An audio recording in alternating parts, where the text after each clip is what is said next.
क्या नाम आपका? मोहम्मद यूसुफ। कहाँ से आ रही थी गाड़ी? श्रीनगर से आ रहे हैं। क्या क्या हुआ हादसा भाई? हादसा ऐसा हो गया कि मारुति वाला ने आगे से ठोक दी थी गाड़ी, जिसके कारण गाड़ी अनबैलेंस हो गई। कोई लगी वगैरह तो नहीं है? नहीं, लगने से बच गई। 2 बंदे थे, कोई कार में कार वाले 2-3 बंदे थे, चले गए। गाड़ी में क्या था?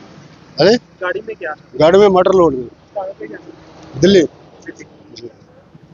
पुलिस वगैरह भी कोई? नहीं, पुलिस वगैरह भी पहुंची? नहीं, पुलिस का अभी पहुंचा नहीं है सर, पुलिस अभी आई नहीं।